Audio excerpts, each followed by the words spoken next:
Welcome to first session of embedded system. In this subject, we'll talk about what actually embedded system is. We'll discuss about the definitions and we'll discuss about history of this embedded system and we'll discuss about future also. Then we'll discuss about functions of embedded system and we'll discuss about embedded system types. We'll discuss some examples also. So let's begin the session with the introductory part. Let's understand what actually embedded system is and why we need embedded system. So सबसे पहले तो समझने की ज़रूरत है कि embedded system है क्या चीज़ और हम ये सब्जेक्ट पढ़ क्यों रहे हैं.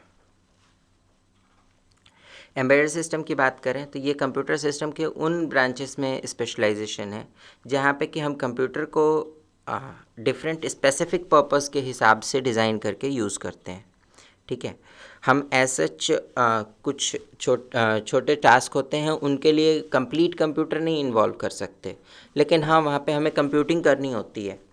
तो कंप्यूटिंग करनी है तो वहाँ पे तो हमें कंप्यूटर चाहिए ही चाहिए. So what we prefer to use some computing device with some kind of modification. We call that kind of device as embedded system. Specific बात करें अगर तो embedded system किसी खास पर्पस को ध्यान में रख के बनाया गया होता है. इसके साथ में सॉफ्टवेयर के टर्म्स में एक रीड ओनली मेमोरी और रीड ओनली मेमोरी होती है जिसके अंदर की सॉफ्टवेयर रखा गया होता है. ठीक है, इसके अलावा एक माइक्रो प्रोसेसर या माइक्रो कंट्रोलर होता है, what you can say as a microcomputer. ठीक है, सो वो होता है और इसका काम बस ये होता है कि डिफरेंट डिवाइसेस या डिफरेंट रिसोर्सेज को कंट्रोल करना और किसी भी तरीके की एक्टिविटी जिसके हिसाब से वो बनाया गया उस एक्टिविटी को परफॉर्म करना. उसमें जहाँ भी लॉजिकल इम्प्लीमेंटेशन है उस लॉजिकल इम्प्लीमेंटेशन को प्रोग्राम के हेल्प से फाइंड आउट करके आउटपुट प्रोड्यूस करना. नाउ एग्जाम्पल्स की बात करें तो इसमें हमारे पास बहुत सारे तरीके की डिवाइसेस अवेलेबल हैं जो कि एम्बेडेड सिस्टम को यूज़ करते हैं. लाइक आपके जो डिफरेंट टाइप की मशीन्स होती हैं, फूड प्रोसेसर्स की, microwave ओवन्स and bread machines like that. इसके अलावा लिविंग रूम में आए तो यहाँ पे TV, stereo system, remote controls and even your AC and fridge also. जो भी डिवाइस आपका ऐसा है जो कि डिजिटली डिसाइड करता है that under this condition it has to work, under this condition it has not to work, that comes under this category. Definition की बात करें तो एम्बेडेड सिस्टम एक ऐसा डिवाइस है जो कि परफेक्टली कंप्यूटर नहीं है बट कंप्यूटेशनल वर्क करता है और साथ के साथ उसका कोई एक बेसिक टास्क डिफाइंड होता है. ये उसको फाइंड आउट करता है कि हाँ इसको कैसे परफॉर्म किया जाए. ठीक है, अगर हम स्पेसिफिक बात करें तो an embedded system is a system whose principal function is not computing but it is controlled by some kind of computing embedded within it. ठीक है, जैसे आपका एयर कूलिंग सिस्टम है, इसका प्रिंसिपल फंक्शन कूलिंग नहीं, इसका प्रिंसिपल फंक्शन कंप्यूटिंग नहीं है बट इसके साथ में कुछ कंट्रोलर्स लगे हुए हैं जो जिनका काम ही यही है कि एक स्पेसिफिक टेम्परेचर के बाद ये कूलिंग को रोक देते हैं कि अब इससे ज़्यादा नीचे कूल नहीं होना चाहिए. ठीक है, एम्बेडेड सिस्टम के डेफिनेशंस की बात करें तो other people define it like some different ways कि एम्बेडेड सिस्टम कुछ ऐसा माइक्रो इलेक्ट्रॉनिक सर्किट है जो कि कंप्यूटिंग के हेल्प से काम करता है. Means it's not a computer but it is a device which is supported by some kind of computing device. ठीक है, नाउ एम्बेडेड सिस्टम की अगर बात करें तो इसके साथ में एक माइक्रो प्रोसेसर या माइक्रो कंट्रोलर लगाया जाता है जिसका कि काम किसी प्रोग्राम के डिफाइंड रूल्स के हिसाब से किसी भी प्रोसेस को कंट्रोल करना होता है. ठीक है, वेरी स्पेसिफिक अगर बात करें तो आपका जैसे माइक्रोवेव ओवन है, आपने उसके अंदर फूड रखा, आपने कहा इसे 30 सेकेंड्स तक हीट अप करना है, ठीक है। सो वो उसे हीट करेगा, बट 30 सेकेंड्स का काउंटर ख़त्म होते ही इट विल स्टॉप हीटिंग।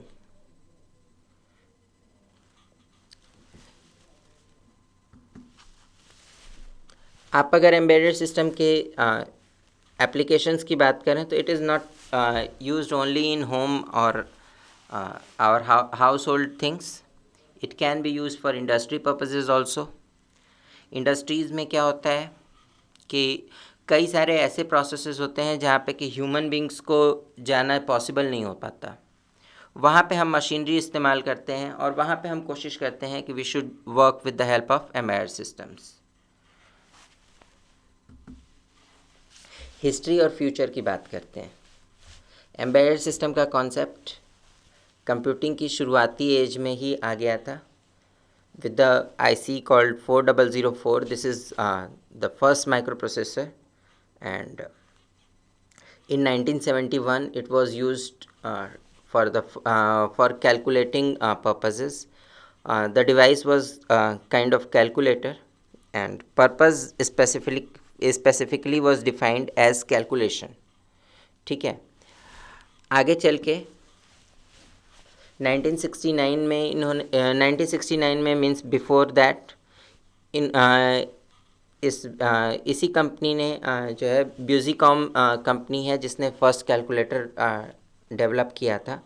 तो इसी कंपनी ने इसके पहले इंटेल से बात की थी इस तरीके का कोई बना बनाया सर्किट डिज़ाइन करने की जो कि कैलकुलेशन वर्क उसका आसान कर पाए, ठीक है। आगे अगर बात करें तो जैसे जैसे एम्बेडेड सिस्टम्स में चेंजेस आते गए, बेसिकली लोगों को पता चलता गया कि yes we can do this, we can do that, और यहाँ पे हम लॉजिक्स अप्लाई कर सकते हैं। आगे आप देखेंगे कि लाइट स्विचेस इस्तेमाल किए गए, थर्मोस्टैट्स इस्तेमाल किए गए, ठीक है। लाइट स्विचेस के साथ ये एक सबसे अच्छी चीज़ थी कि अगर लाइट की इंटेंसिटी एक स्पेसिफिक लेवल से कम हो जाती है तो हम स्विचेस को ऑन कर देते हैं, स्विचेस ऑटोमेटिकली ऑन हो जाते हैं, यू कैन से। एंड लाइट की इंटेंसिटी अगर बहुत ज़्यादा हो जाती है तो हम अपने आप वो स्विचेस ऑफ कर देते हैं। दैट मीन्स डे आवर्स में स्ट्रीट लाइट्स अपने आप ऑफ होती हैं और नाइट आवर्स में अपने आप ऑन हो जाती हैं। This is done by light switches. In the same way thermostat is there. इसका जैसे एसी के कूलिंग की बात कर रहे थे हम कि एक स्पेसिफिक लेवल से कूलिंग अगर कम हो गई तो it will identify and it will start your compressor, and अगर स्पेसिफिक लेवल से कूलिंग ज़्यादा हो गई है तो it will stop the compressor and the cooling gets stopped. इसके अलावा इंटेलिजेंट एयर बैग सिस्टम्स होते हैं या फिर आपके बहुत सारे ऐसे डिवाइसेस अवेलेबल हैं मार्केट में जो कि इंटेलिजेंट सिस्टम्स या एम्बेडेड सिस्टम्स पे बेस्ड हैं। फंक्शंस की बात करें तो एम्बेडेड सिस्टम्स को हम कहाँ यूज़ करते हैं। Monitoring, this is one of the most important feature that is used for this monitoring purpose। embedded system को हम monitoring के लिए यूज़ करते हैं। मॉनिटरिंग में हम करते क्या हैं कि अगर हमें जैसे सपोज़ स्पेसिफिक टाइप के टास्क को मॉनिटर करना है तो उसमें जितने तरीके के बीच में हमारे फ्लोज़ होते हैं, हर फ्लो को हम चेक करते हैं with the help of sensors, और वो सेंसर्स हमें ये इन्फॉर्म कर देते हैं yes this thing has happened, ठीक है। अब अगर स्पेसिफिकली हम बात करें, सपोज़ आयरन ओर से हमें आयरन निकालना है, सो उसके लिए एक स्पेसिफिक डिवाइस होता है, we call it blast furnace. इसके आसपास में टेम्परेचर 3000 डिग्री से ऊपर होता है, वहाँ पे ह्यूमन बींग्स का जाना पॉसिबल नहीं होता। अब उसमें आयरन मेल्ट हो गया है, मेल्ट होने के बाद से उसका क्लीनिंग हो चुका है और अब उसको आगे हीट अप करने की ज़रूरत नहीं है या इतना ही हीट हो चुका है, कब उसका टेम्परेचर नॉर्मल हो गया, ये सारी चीज़ें हमें एम्बेडेड सिस्टम के मॉनिटरिंग फीचर के हेल्प से मिल जाती हैं। इसके अलावा reading sensor inputs means whatever the sensors are connected उनका इनपुट्स कलेक्ट करना, processing the inputs whatever the inputs are given उनको प्रोसेस करना, एंड उसके हिसाब से कंट्रोलिंग द एनवायरनमेंट कि आपके पास जो इनपुट्स आए हैं उनके हिसाब से आपने डिसाइड किया yes this thing has to be done. ठीक है, इसके बाद से हम जो है स्पेसिफिक प्रोग्राम बेस कंट्रोलिंग करते हैं, और जिस भी चीज़ के हम प्रोसेस डिफ़ाइन कर सकते हैं कि इस पर्टिकुलर काम के लिए suppose some task is to be done, तो उस टास्क के लिए हमने अगर सपोज स्पेसिफिक प्रोसेस डिफ़ाइन कर दिया कि सबसे पहले ये होगा फिर ये होगा फिर ये होगा, इन दैट कंडीशन हम उसके लिए पूरा प्रोग्राम बना सकते हैं, उसके लिए एम्बेडेड सिस्टम बना सकते हैं। टू बी वेरी स्पेसिफिक, जिस चीज़ का भी प्रोसेस हम डिफ़ाइन कर सकते हैं, प्रोसेस अगर हम डिफ़ाइन कर सकते हैं तो हम उसके लिए एम्बेडेड सिस्टम क्रिएट कर सकते हैं। Embedded system can be created for all the activities where the process can be defined. ठीक है, now controlling there is another concept called fuzzy logic. Fuzzy logic क्या होता है कि in case of logic what we do is there is something true or there is something false. ठीक है, हमारे पास एक स्पेसिफिक शार्प डेडलाइन होती है। फजी लॉजिक में क्या होता है, ये डेडलाइन बिल्कुल शार्प नहीं होती। अगर आप लेफ्ट हैंड साइड से आते हैं तो थोड़ा पहले आपको इन्फॉर्मेशन मिल जाएगी कि बस ये हो गया काम, राइट हैंड साइड से आते हैं तो आपको राइट हैंड साइड से थोड़ा पहले इन्फॉर्मेशन मिल जाएगी, यानी बीच की बिल्कुल शार्प लाइन तक आप पहुंचेंगे ही नहीं। स्पेसिफिक बात करें तो अगर सपोज़ हम लाइट ऑपरेटेड स्विचेस की बात करते हैं, ठीक है, इसमें लाइट धीरे धीरे डिम होती जा रही है, एक सर्टेन लेवल L1 तक आई, L1 पे आकर के हमारा लाइट ऑपरेटेड स्विच ऑन हो गया और उसने स्विच अपने लाइट्स को ऑन कर दिया। ठीक है, अब लाइट्स ऑन होने की वजह से लेवल अपने आप बढ़ के कुछ हाइट तक चला जाएगा, L2 तक चला जाएगा। ठीक है, L1 से L2 तक के बीच में जो ट्रांजिशन हुआ है, इस बीच में वो स्विच ऑफ नहीं होगा। L2 से थोड़ा सा ऊपर कहीं लेवल 3 होगा, उस लेवल को जैसे ही आप पार करेंगे लाइट ऑपरेटेड स्विच ऑफ हो जाएगा। यानी बीच का एक बड़ा सा एरिया है जहाँ पे कि स्विच ऑन रहेगा। ठीक है, अगर ऑन है तो, अगर ऑफ है तो वो ऑफ रहेगा। बट इस बीच में अगर स्टार्टिंग में ही आप सपोज़ अगर लाइट को देखते हैं कि इसी बीच में है, तो वहाँ पे आपके पास कोई स्पेसिफिक रीज़न नहीं है कि ये ऑन रहेगा या ऑफ रहेगा। Now embedded system types, if we talk about what kind of embedded systems are, क्योंकि क्लासीफाई कर लें तो याद करना समझना इजी होता है। तो यहाँ पे हम एम्बेडेड सिस्टम्स को क्लासीफाई करते हैं। General computing systems, these are the systems which are used for computing purposes specifically, like your video games, set-top boxes, then your computers, and there are ATMs also. Okay, there are control system like PLC, then closed loop feedback systems, real-time systems like that. And there are signal processing systems like radar, sonar, voice compression systems, and telephones like that. Now, if we talk about any specific embedded system, like take some example as DVD player. So what happens here? There is a source. This source is sensing by the sensor, and इसके बाद से ये जो है आपका एक specific unit के अंदर आता है। ठीक है, यहाँ पे क्या होता है कि हमारे पास DVD प्लेयर के अंदर डिफरेंट टाइप के यूनिट्स अवेलेबल होते हैं।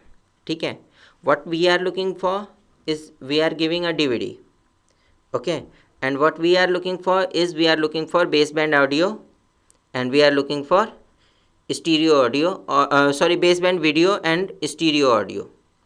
Okay, and sometimes we look for some specialized type of output also, like कुछ लोग जो है HDMI या हाई डेफिनीशन सिस्टम्स यूज़ करते हैं, तो वो हाई डेफिनीशन ऑडियो वीडियो की बात करते हैं. ठीक है, होता क्या है, सबसे पहले ट्रांसड्यूसर इसको रीड करता है, रीड करके आपके ड्राइव यूनिट या जो भी आपका रीडर डिवाइस है उसके पास इनपुट पहुंचता है. यहाँ से ये इनपुट पास किया जाता है डिस्प्ले प्रोसेसर को, सॉरी DSP प्रोसेसर को. DSP processor is digital signal processing processor. इसने रीड किया, सिग्नल को आइडेंटिफाई किया, आइडेंटिफाई करने के बाद इसको उस ढंग से कन्वर्ट किया जैसा कि हमें चाहिए था. ठीक है, after converting in that way होता क्या है, ये चैनल कंट्रोल डिमांड ECC को दिया जाता है.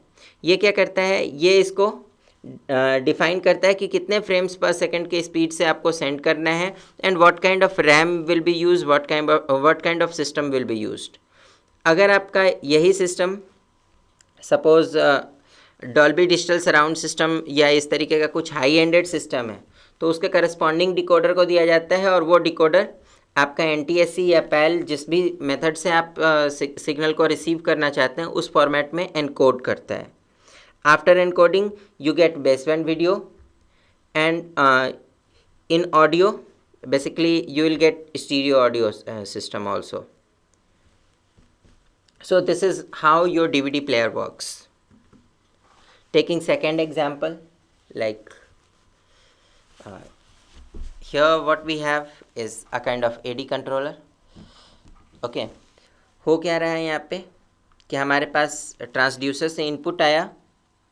ठीक है, हमने उसे रीड किया, हमने उसे अपने हिसाब से मॉडिफाई किया, जितना छोटा कर सकते थे उतना छोटा किया, उसके बाद सीरियल लाइन से सेंड कर दिया. दूसरी साइड पहुंचने के बाद उससे हम उसी हिसाब से मॉडिफाई करके फिर से सिग्नल के तौर पे रीजेनरेट कर सकते हैं.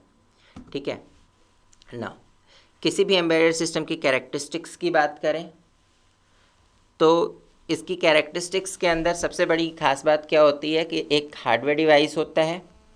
ठीक है, हार्डवेयर डिवाइस जो डिज़ाइन किया गया होता है वो किसी खास पर्पस को ध्यान में रख के डिज़ाइन किया गया होता है, और वो उस पर्पस से रिलेटेड सारे इनपुट्स को कलेक्ट करता है.